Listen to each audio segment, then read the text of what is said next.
I have always been the kind of man people overlook. Not because I try to hide, but because I never needed to stand out. I live simply, speak less, and listen more. That used to be enough for me. I thought it was enough for my wife, too. Are you even listening? Emily's voice cut through my thoughts one evening. I looked up from my plate. Yeah, I'm listening. She sighed, setting her fork down. Then say something. I did. I said I'm listening. That's not a response, she snapped. That's what you always do. You just exist. I stayed quiet. I had learned that arguing with her never led anywhere good. She leaned back in her chair, arms crossed. Sometimes I wonder if this is it. If this is all my life is going to be. What do you mean? I asked calmly. This, she said, gesturing around the room. This small life. This routine. You coming home, sitting quietly, doing nothing more than what's necessary. I felt the words land, but I didn't react. I thought we were doing okay. That's the problem, she replied. You're too comfortable being average. There's again. That word. Average. I nodded slowly. If something's bothering you, just say it. I am saying it, she said sharply. You just don't hear it. I didn't push further. I never did. Instead, I finished my meal in silence while she scrolled through her phone, her attention already somewhere else. That had become normal. Later that week, she told me about a party. It's important, she said while adjusting her dress in front of the mirror. High-level people will be there. Do I need to go? I asked. She glanced at me through the reflection. You're my husband. Of course you need to go. I nodded. All right. When we arrived, I immediately felt out of place. The room was filled with people who spoke loudly, laughed confidently, and carried themselves like they owned everything around them. Emily changed the moment we stepped inside. Her posture straightened. Her smile widened. Her voice softened in a way I hadn't heard in months. Stay close, she whispered to me, but she was already walking ahead. I followed quietly. A tall man approached us, his presence commanding attention. Emily Carter, right? She turned, smiling brightly. Yes, and you must be Daniel Reeves. He chuckled. Guilty. I watched as they shook hands, but she didn't let go right away. I've heard a lot about you, she said. Hopefully good things, he replied. Only impressive ones, she said smoothly. He glanced at me. And you are? I'm her husband, I said. He nodded politely. Nice to meet you. You too, I replied. But his attention was already back on her. I didn't know you had such connections, he said to Emily. She smiled, tilting her head slightly. Some people just outgrow their old life. I felt that line hit me harder than anything she had said at home. I didn't interrupt. I just stood there, watching. They talked about business, investments, opportunities. Things she had never once discussed with me. You have potential, Daniel said. You just need the right environment. Emily laughed softly. That's exactly what I've been thinking. I stepped back, giving them space. Not because I wanted to, but because I could see I didn't belong in that moment. A man beside me muttered, She's sharp. That one knows where to aim. I didn't respond. Across the room, Emily leaned closer to Daniel. I've always felt like I'm meant for more. He nodded. Then don't settle. I won't, she said firmly. I clenched my jaw slightly, but I stayed calm. When she finally came back to me, her energy was different. You're just standing here? She asked. I was waiting for you, I said. You should try talking to people, she said. Networking matters. I'm fine, I replied. She shook her head. You're always fine. That's the problem. Emily. No, listen, she cut in. You can't keep living like this. It's limiting. I looked at her carefully. Limiting for who? She paused for a second, then said, For both of us. I nodded slowly. Got it. She glanced back toward Daniel. I'm going to talk to him again. Of course, I said. And just like that, she walked away. I stayed there, watching everything unfold. Watching her laugh in a way she never did with me anymore. Watching her lean closer than necessary. Watching the way he looked at her. When we got home, the silence was heavy. That was a good night, she said as she took off her heels. Was it? I asked. Yes, she replied. Very productive. I sat on the edge of the bed. You seemed different. She paused. What do you mean? Confident, I said. Engaged. She gave a small shrug. Maybe I just needed the right environment. I looked at her. And this isn't it? She didn't answer right away. Then she said, I don't know anymore. That was enough. Over the next few days, I started noticing things I had ignored before. Her phone was always face down. She stepped out to take calls. She smiled at messages she wouldn't share. "Who's texting?" I asked one night. "Just a friend," she replied quickly. "Daniel?" I asked. She looked at me, surprised. "Why would you think that?" "Just a guess," I said. She forced a laugh. "You're overthinking." "Maybe," I said, but I didn't believe that. I stopped asking questions after that. Instead, I started paying attention. Every word, every glance, every silence. One night, I heard her whispering on the phone in the other room. "I just need a little more time," she said softly. I didn't step in. I didn't confront her. I just stood there, listening, feeling something inside me shift. Not anger. Not yet. Something colder. Something quieter. I went back to bed before she returned. When she walked in, she asked, "Were you awake?" "No," I said. "Good," she replied softly. I closed my eyes, pretending to sleep, but my mind was wide awake.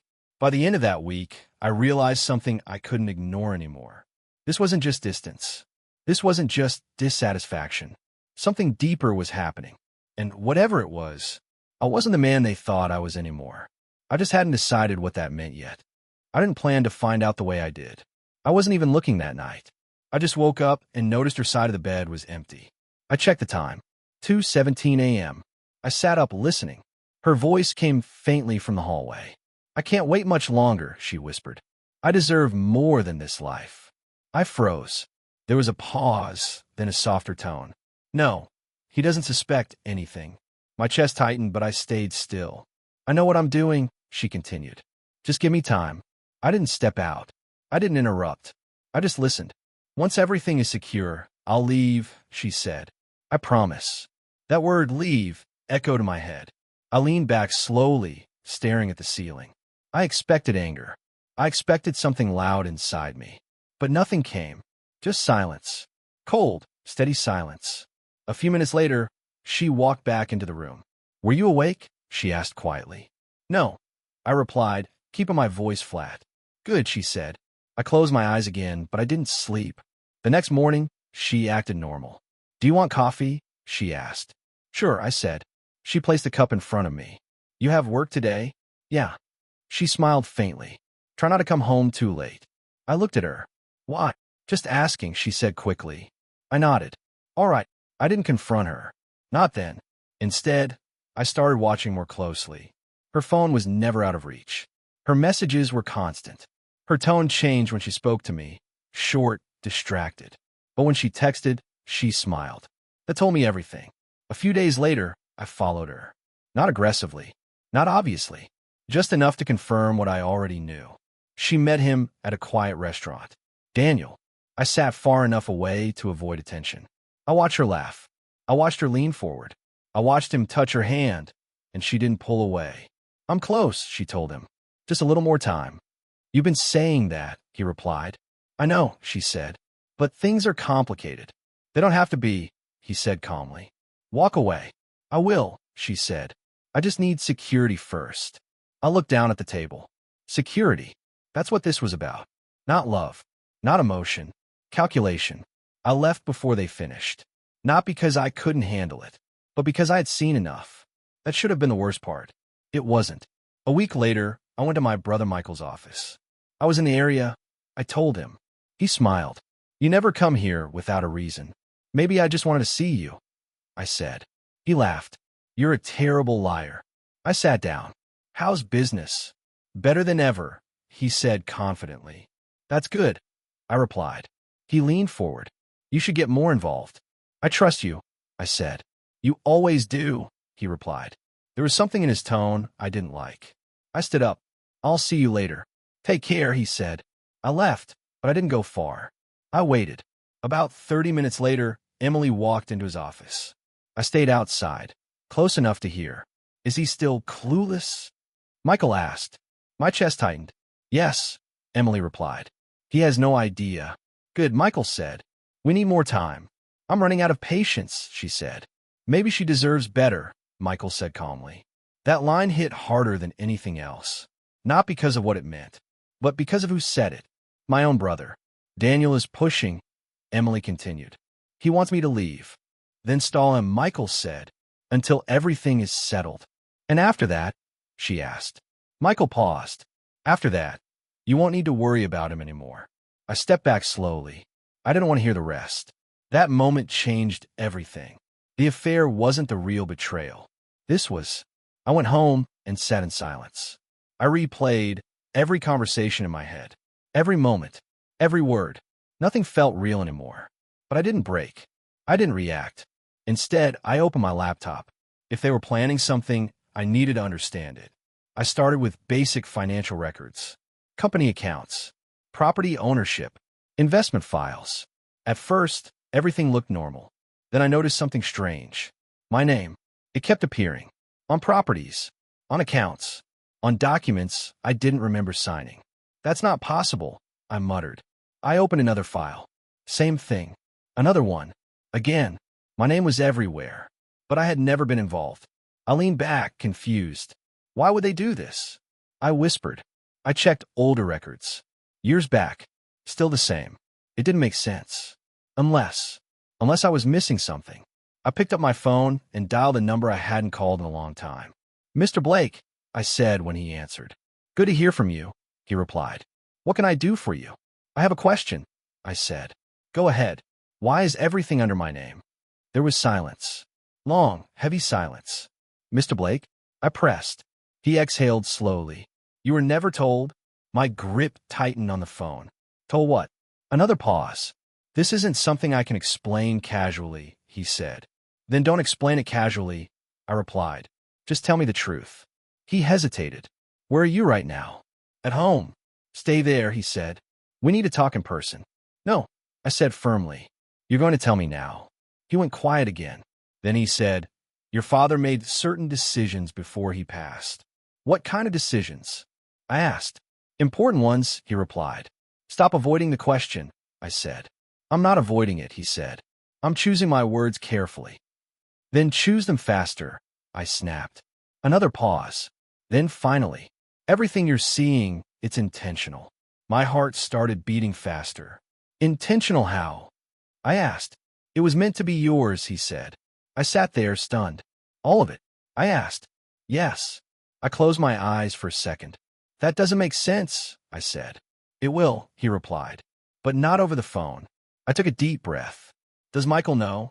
He knows enough, Mr. Blake said. And Emily? I asked. I'm not sure, he replied. I opened my eyes slowly. Everything shifted in that moment. The affair, the betrayal. None of it was the full picture. There was something much bigger hidden beneath it, something they were all connected to. And for the first time, I understood one thing clearly. I wasn't the weakest person in this situation. I was the one they were all circling around. I didn't know why. Not yet. I didn't wait long after that call. The next morning, I went straight to Mr. Blake's office. He looked at me carefully when I walked in. You look different. I feel different, I replied. Now talk. He gestured to the chair. Sit down. I'd rather stand, I said. He nodded once. All right. I crossed my arms. Start from the beginning. He took a slow breath. Your father made changes before he passed. I heard that part, I said. What changes? He transferred ownership, he said. Ownership of what? I asked. Everything, he replied. I stared at him. Be specific. The company, he said. The properties. The accounts. All major assets under the Carter name. My voice dropped. To who? He met my eyes. To you. I didn't speak for a few seconds. That's not possible, I said finally. It is, he replied calmly. Why wouldn't I know? I asked. Because it was meant to stay hidden, he said. From me? I snapped. From everyone, he corrected. Including you. I shook my head. That makes no sense. It made sense to your father, he said. He didn't trust the others. The others meaning Michael? I asked. And anyone connected to him, he said. I let out a quiet breath. So he trusted me? He trusted your character, he said. Not your awareness. I laughed bitterly. That's convenient. You were protected, he said. That was the goal. Protected from what? I asked. From manipulation, he replied. From pressure. From being turned into something you're not. I stepped back slightly. So instead, I was kept in the dark. Yes, he said. I ran a hand through my hair. Michael's been running everything. Operational control, he said. Not legal ownership. So he's been acting like it's his, I said. He's been preparing, Mr. Blake corrected. For what? I asked. For the moment he could make it his permanently, he said. My jaw tightened. Without me knowing. That's correct, he said. I looked at him. And you let that happen. I followed your father's instructions, he said calmly. I was told not to interfere unless necessary. And now it's necessary? I asked. He nodded. Things are accelerating. I thought about Emily. Her words. Her actions. She doesn't know, does she? I asked. I can't confirm that, he said. But she suspects something, I said. Possibly, he replied. I let out a slow breath.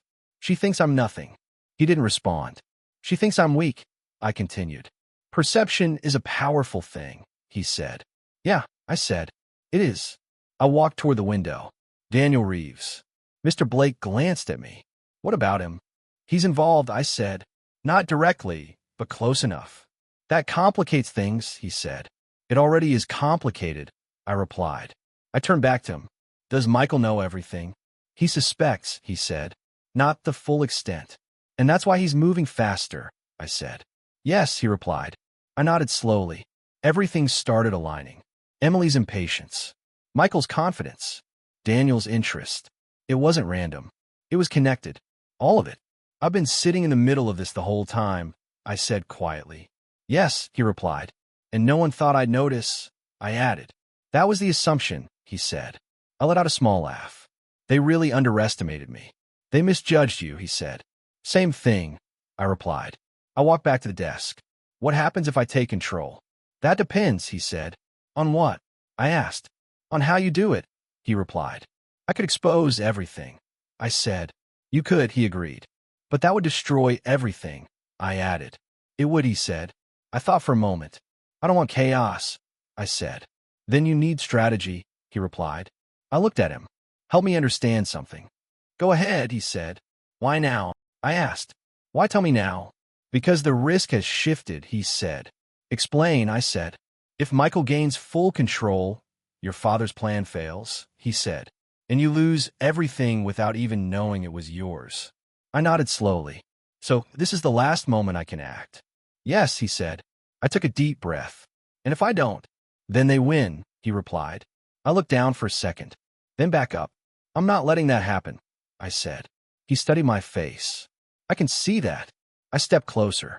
From now on, nothing moves without me knowing. Understood, he said. I want access to everything, I added. You'll have it, he replied. And I don't want anyone suspecting a change, I said. That will require subtlety, he said. I can do subtle, I replied. He gave a slight nod. Then we proceed carefully. I turned toward the door, then stopped. One more question, I said. Go ahead, he replied. Did my father think this would happen? I asked. Mr. Blake paused. Yes, he said quietly. I let that settle. So he knew they'd turn on me, I said. He believed they might, he replied. I nodded once. Then I guess he also believed I could handle it, I said. He did, Mr. Blake said. I opened the door. I'm done being the man they think I am, I said. That's clear, he replied. I stepped out into the hallway. My mind was sharp, focused, cold. Everything made sense now. Emily didn't just leave me emotionally. She calculated her way out. Michael didn't just manage the company. He positioned himself to take it. And Daniel? He saw an opportunity. They were all playing a game. They just didn't realize I was already on the board. I pulled out my phone and looked at the screen. No messages. No missed calls. Nothing unusual. That was about to change. I'll watch, I said under my breath. Then I'll act. I walked out of the building with a clear decision. I wouldn't confront them. Not yet. I wouldn't expose anything. Not yet. I would let them continue. Let them think they were winning. Let them reveal everything. And when the time came, I would take back what was already mine. Not with anger. Not with noise. But with control. Because now I understood something I hadn't before. This was never about proving myself. It was about reclaiming the truth. And I was ready for that. More than ready. I walked back into the house like nothing had changed. Emily looked up from the couch. You're home early. Work slowed down, I said. She studied me for a second. That's rare. Things shift, I replied. She nodded slowly. Yeah, they do. I sat across from her. How was your day? Busy, she said quickly. Meetings, calls, the usual. With Daniel? I asked casually.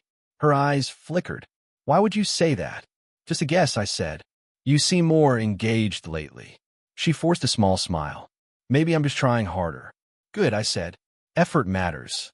She looked at me again, confused. You're being strange. Am I? I asked. Yes, she said. You're too calm. I've always been calm, I replied. Not like this, she said. I shrugged.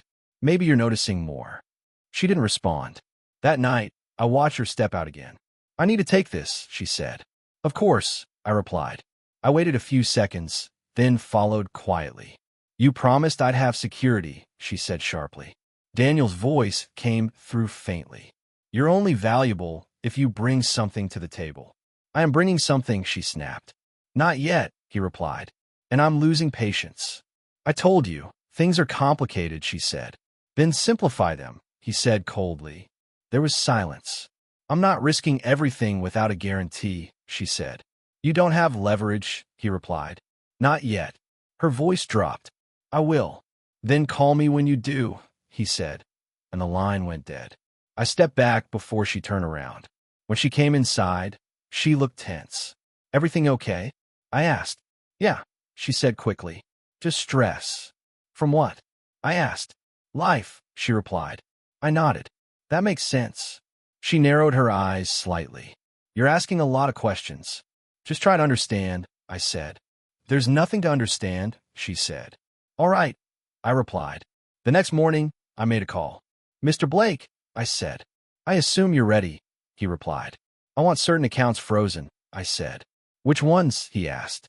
I listed them carefully. He paused. That will cause reactions. That's the point, I said. Understood, he replied. And don't make it obvious, I added. I'll handle it, he said. I ended the call and waited. It didn't take long. Michael called me that afternoon. Did you notice anything strange? He asked. Like what? I replied. Some accounts are restricted, he said. That sounds serious, I said. It is, he replied. I'm trying to figure out why.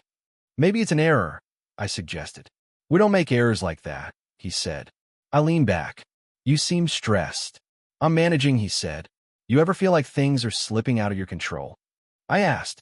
There was a pause. What do you mean? He said slowly. Just a thought, I replied. You handle a lot. I always have, he said. True, I said. But things change. His tone shifted. Do you know something? No, I said calmly. Should I? Another pause. I'll call you later, he said. All right, I replied. He hung up. For the first time, I heard uncertainty in his voice. That was new. That evening, Emily approached me.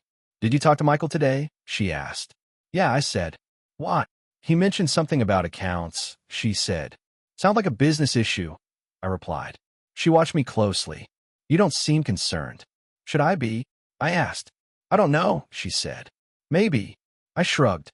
If it's important, he'll handle it. She hesitated. He said things are unstable. Everything is unstable if you look close enough, I said. That's not funny, she said. I'm not joking, I replied. She crossed her arms. Something's going on. Like what? I asked. I don't know, she said. But I can feel it. I nodded slowly. Feelings can be misleading. Or accurate, she shot back. Maybe, I said. She stared at me. You're hiding something. I smiled slightly. Am I? Yes, she said. Then figure it out, I replied. She looked thrown off. What? You're good at that, right? I said, figuring things out. She didn't respond. Later that night, I heard her on the phone again. Something's wrong, she said. Daniel's voice was sharp. Then fix it. I'm trying, she replied. Trying isn't enough, he said. I need more time, she insisted. You're running out of it, he replied. I said I'll handle it, she snapped. Then handle it faster, he said, and hung up. She stood there for a moment before lowering the phone. I stepped back quietly. The cracks were growing. The next day, Michael showed up at my door. I need to talk, he said. Come in, I replied. He walked inside, tense. Something's interfering with the accounts, he said. That's what you mentioned, I replied. It's not random, he said. It's targeted. By who? I asked. That's what I'm trying to figure out, he said. I leaned against the wall. Do you have enemies? He gave me a sharp look. This isn't a joke. I'm not joking, I said. He paced slightly. There are inconsistencies, too. In what? I asked. Ownership structures, he said. I stayed quiet. It's like things were set up differently than I thought, he continued. That happens, I said. No, it doesn't, he snapped. Not at this level. I looked at him calmly. Then maybe you missed something. I don't miss things, he said. I held his gaze. Everyone does. He stopped pacing. For a second, he just stared at me. You've changed, he said. Have I? I asked. Yes, he said. You're not the same. Maybe I'm just paying attention now, I replied. To what? He asked. To everything, I said. He didn't respond. After a moment, he said, If you hear anything, let me know. Of course, I replied. He nodded and left. I closed the door slowly. Inside, everything was quiet. Outside, everything was falling apart. Emily was losing her leverage. Michael was losing control. Daniel was losing patience. And none of them trusted each other anymore. That was the shift. That was the break. They weren't a team anymore. They were liabilities to each other. I sat down and looked at my phone. No messages. No calls. Just silence. I smiled slightly. I don't need to move yet, I said under my breath. They're doing it for me. And I stayed exactly where I was. Watching. Waiting. Silent. I chose the time carefully. Tonight, I told Mr. Blake over the phone. Everyone needs to be there. That will make things volatile, he replied. That's the point, I said. He paused. I'll arrange it. By evening, the room was set. A long table. Cold air. Quiet tension. I walked in last. Michael was already there, standing at the head. Good, you made it. I wouldn't miss this, I said. Emily sat to the side, her eyes searching my face. What is this about? You'll see, I replied. Daniel leaned back in his chair. I don't have time for games. Then this will be quick, I said. Mr. Blake stood near the screen, calm as ever. Michael cleared his throat. Let's begin. I'll walk everyone through the current structure. I think we should clarify ownership first, I said. The room went silent. Michael's jaw tightened. That's already been established. Not clearly, I replied. Daniel frowned. What is this? Mr. Blake stepped forward. If I may. Michael shot him a look. This isn't necessary. It is, I said. Mr. Blake pressed a button. Documents appeared on the screen. Legal forms. Signatures. Dates. Daniel leaned forward. What am I looking at? Ownership records, Mr. Blake said. Michael's voice dropped. This is wrong. I spoke calmly. No, this is the truth you all ignored. Emily stared at me. You knew. I know everything, I said. Her face went pale. Since when? Long enough, I replied. Daniel looked between us. Someone explain. Mr. Blake did. All primary assets, holdings, and controlling shares are legally under his name. Daniel's expression hardened. That's not possible. It is, I said. Michael slammed his hand on the table. This is manipulation. You mean like what you've been doing? I asked. He glared at me. You don't understand how this works. I understand perfectly, I said. Emily shook her head. No, this doesn't make sense. It makes perfect sense, I replied. You just never asked the right questions. Daniel leaned forward. Are you saying he owns everything? Yes, Mr. Blake confirmed. Daniel looked at Emily. You told me he was irrelevant. She stammered. I didn't know. I looked at her. You didn't try to know. She swallowed. I thought you had no ambition. I didn't need to prove it, I said. Michael laughed bitterly. You think this changes anything? It already has, I replied. He pointed at the screen. Those documents can be challenged. They've already been verified, Mr. Blake said. Michael's voice shook. This is a setup. No, I said. This is exposure. Emily stood up. Wait. Let's just talk. We're talking, I said. She looked at me desperately. I made mistakes. You made choices, I corrected. Daniel leaned back slowly. So, where does that leave me? Exactly where you put yourself, I said. He narrowed his eyes. I invested time based on information. Wrong information, I said. He looked at Emily. You said you had access. I thought I did, she said. You thought, he repeated coldly. Michael stepped in. This isn't over. It is, I said. He pointed at me. You were never meant to lead. I met his gaze. And you were never meant to lie. The room went quiet again. Emily whispered, "Why didn't you say anything? Would you have listened?" I asked. She didn't answer. Daniel stood up. "I don't stay in losing deals." "You were never in control," I said. He looked at me. "You let this play out?" "Yes," I replied. "Why?" he asked. "To see who you really are," I said. He gave a short laugh. "Now you know." "Yes," I said. "Now I do." Emily turned to him. "You said you'd take care of me." He shook his head. "I said that when you had value." Her face broke. "So that's it. That's business," he said. Michael stepped forward. "We can fix this." "No," I said. "You can't." He looked at me. "You're making a mistake." "I'm correcting one," I replied. Mr. Blake spoke calmly. "There are also discrepancies we need to address." "What discrepancies?" Michael snapped. "Hidden accounts," he said. "Unauthorized transfers." Emily looked at Michael. "What is he talking about?" Michael didn't answer. I did. "He's been moving money." "For the company," Michael said quickly. "For yourself?" I corrected. "That's not true," he said. "It is," I replied. "And it's documented." Mr. Blake nodded. "We have records." Daniel crossed his arms. "So he's been skimming." Michael snapped, "Stay out of this." Daniel smirked. "I think I've been in it long enough." Emily stepped back.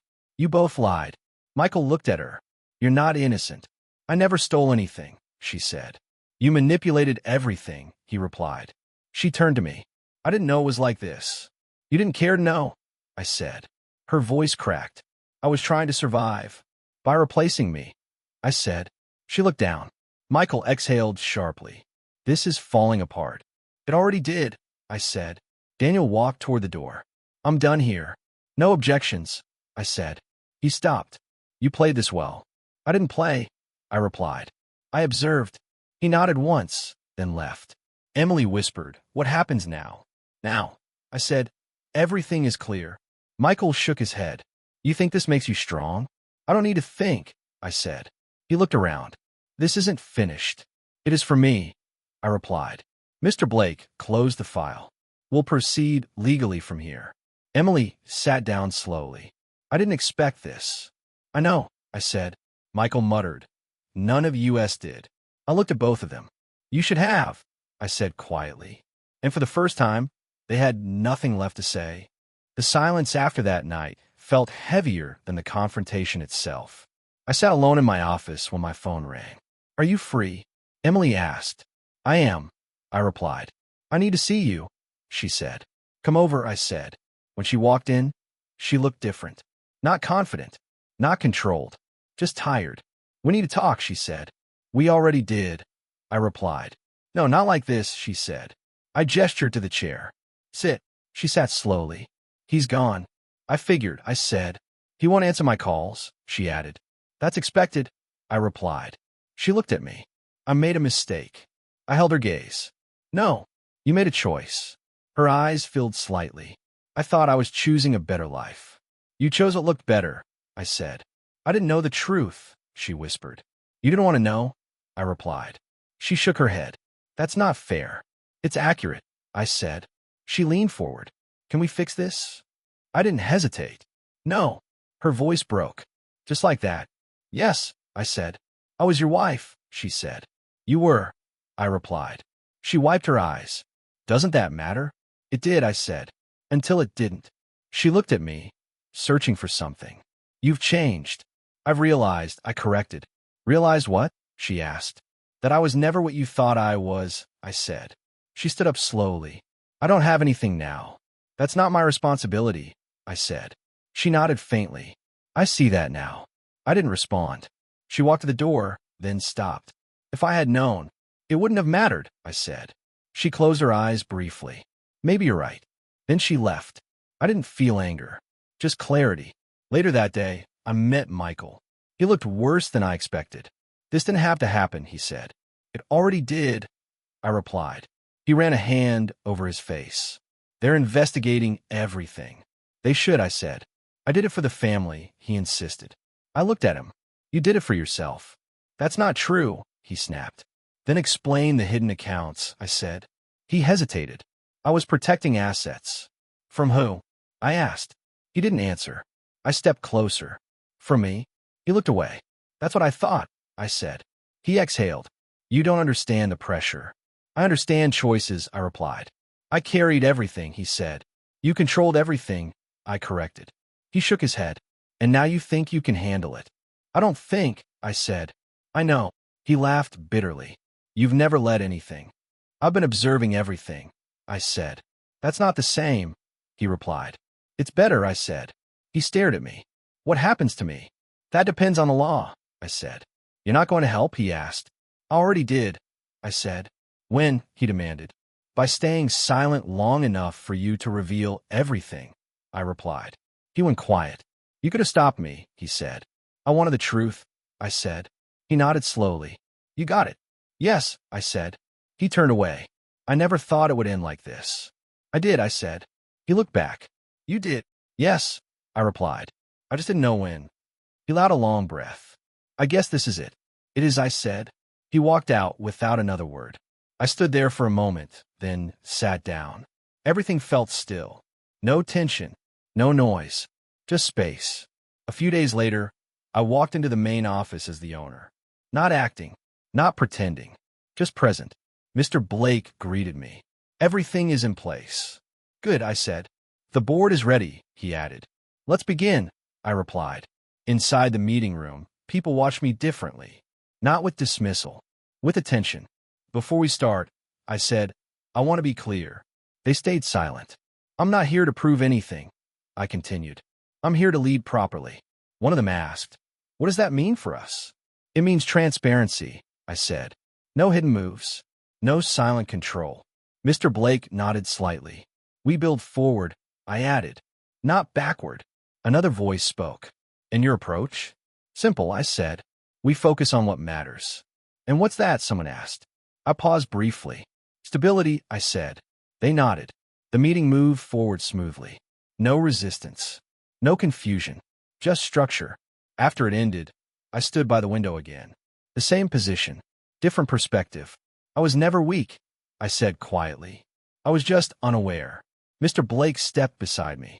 And now I see everything, I replied. He smiled slightly.